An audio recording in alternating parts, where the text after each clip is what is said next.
ሰንደቅ ዓላማ የኢትዮጵያ ብሔሮች ብሔረሰቦችና ሕዝቦችና ሃይማኖቶች በእኩልነትና በአንድነት ለመኖር ያላቸውን ተስፋ ያረጋገጠ መሆኑን የመንግስት ኮሚኒኬሽን ጉዳዮች ጽሕፈት ቤት ገለጸ። የሰንደቅ ዓላማ ቀን ለሰባተኛ ጊዜ በነገው ዕለት በመላ ኢትዮጵያ ይከበራል። ዝርዝሩን ከአባይነህ ጥላሁን።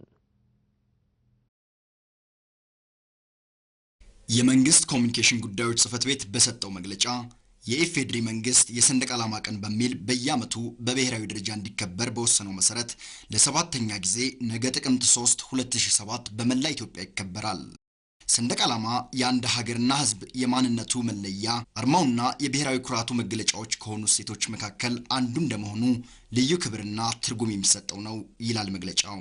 አንድ ሀገርና ሕዝብ ከሌላው ተለይቶ የሚታወቅበት የአንድ ሀገር ሕዝቦችን በጋራ ሀገራዊ ስሜት የሚያስተሳስር አንድነታቸውን የሚያንጸባርቅና በተለያዩ መድረኮች ሀገርና ሕዝብን የሚወክል የነጻነትና የሉዓላዊነት መገለጫ ሆኖ ይታያል ሰንደቅ ዓላማ። በመሆኑም ለሰንደቅ ዓላማ ተገቢውን ክብር መስጠት ሀገርና ሕዝብን ማክበርና ማፍቀር በመሆኑ ፋይዳው የጎላ ነው ብሏል መግለጫው።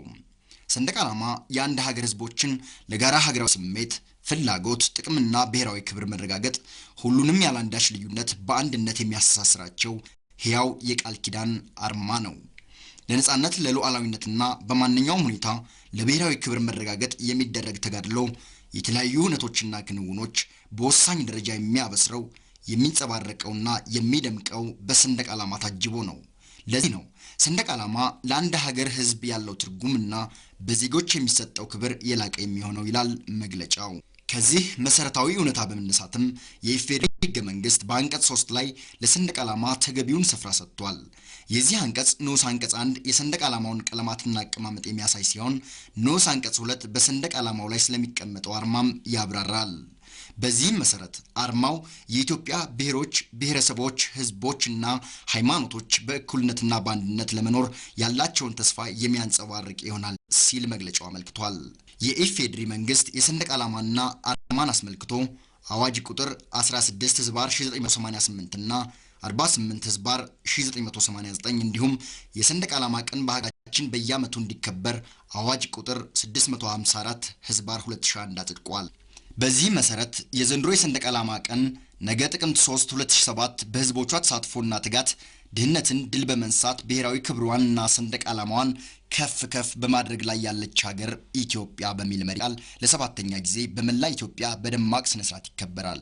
የኢትዮጵያ ብሔሮች ብሔረሰቦችና ህዝቦች በጋራ ፈቅደው ባጸደቁት ህገ መንግስት መሰረትም ሰንደቅ ዓላማችን የአንድነታችንና የአብሮነታችን አንዱ መገለጫ እንደመሆኑም የአንድ ሀገራዊ ፖለቲካዊና ኢኮኖሚያዊ ማህበረሰብ መፈጠር መጎልበት በአንድ ቃል ኪዳን በጋራ የሚያስተሳስረን ነው። ከዚህ ጉልህ ፋይዳው አኳያም ሀገራችንን ከድህነትና ኋላ ቀርነት ፈጥነን በማላቀቅ በከፍተኛ ርብርብ የተያዝነውን የህዳሴ ጉዞ ለማስቀጠል ሰንደቅ ዓላማችን የያዘው ትርጉምና የሚያስተላልፈው መልእክት የላቀ ይሆናል ይላል መግለጫው።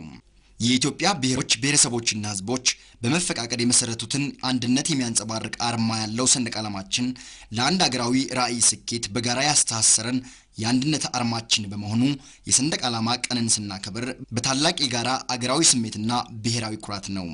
መላ ኢትዮጵያ ህዝቦች በአንድ አገራዊ ዓላማ ስር በመሰባሰብ የጋራ ራዕያቸውን ለማሳካት እያደረጉት ያለውን ሰፊ ርብርብ አጠናክረው በመቀጠል የበለጠ ስኬት እንደሚያረጋግጡ እምነታችን ምንጊዜም ጽኑ ነው ብሏል መግለጫው። በመሆኑም ዛሬም እንደ ትናንቱ ሁሉ የሀገራችን ህዝቦች በሰንደቅ ዓላማችን አርማ ስር በመሰባሰብ ልማታቸውን ይበልጥ ለማፋጠን ጽኑ ቃል ኪዳናቸውን በድጋሚ የሚያድሱበት እንዲሆን ጥሪያችንን እናቀርባለን። የመንግስት ኮሚኒኬሽን ጉዳዮች ጽሕፈት ቤት አዲስ አበባ